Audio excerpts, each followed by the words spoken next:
Hey guys, thanks for coming back. This weekend I saw Mortdecai starring Johnny Depp, Gwyneth Paltrow, and Paul Bettany. It's not Bentley like I've been pronouncing it for the past 15 years. But you know what, guys? This is with a K review. I'm Victor. And you know what? You thought mustaches were awesome? Beards. Beards are better.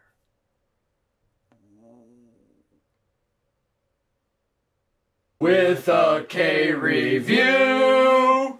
It's VIC? No, it's with a K. Oh. So when I first started seeing trailers for Mortdecai, I was like, is this going to be the same Johnny Depp character that we got in like Alice in Wonderland, Jack Sparrow, and all those other things like Sweeney Todd? Are we going to get like anything different from Johnny Depp? And unfortunately, we just kind of get the same thing that we've gotten for the past 15 years. And don't get me wrong, that's not a bad thing at all. I mean, like, I like Johnny Depp. I go to see Johnny Depp movies because I like the way he plays his characters. They're eccentric, they're funny. But with Mortdecai, there seems to be something different with this movie, and it's not necessarily different in a good way, it's kind of different in a bad way. Because about halfway through this movie, I kind of realized that all the characters in this movie, Mortdecai, his wife, and even the guy who plays his like butler, his name is Jacques, all these characters were like literally under the 50% level.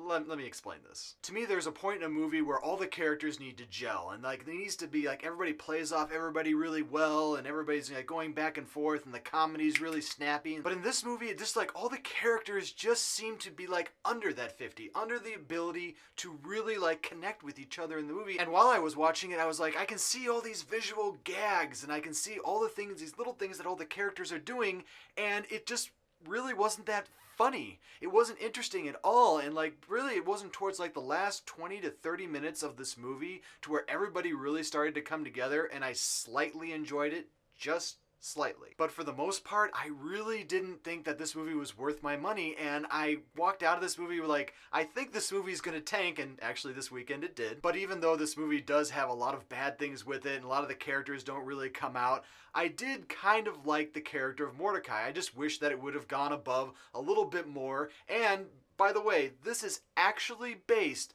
on a book series, and I can't remember the guy's name right now. Wait, one second. This is how prepared I am for all this. Okay, all right. His name is Creel Bonfiglioli. He was the writer of Mortdecai, and he has like three or four different novels that he wrote. And he was born in 1928, and he was an English art dealer, actor, science fiction editor, and champion swordsman, and a comic novelist. Thank God for Wikipedia. So in general, I really can't recommend that you guys go see Mortdecai because it really doesn't play to a lot of the strengths of the people in the movie. It's just not really that funny. It's really under that 50% of being funny. So don't go see this one in theaters. Don't rent this one on Blu-ray. Wait till it comes streaming. And honestly, when it's like in your bottom 50, take a look at it, drink a little bit of wine, and enjoy yourselves. And as always, guys, thanks for watching my review. I really do appreciate all the viewers and subscribers that I do have. If you want to, give me a whack right here. If you want to subscribe to my channel, whack up there. If you want to see any of my past reviews. And yeah, never forget, always have your thing in your hand all the time. If you guys don't like what you're watching, you can always turn it off. But thanks for coming back and seeing me.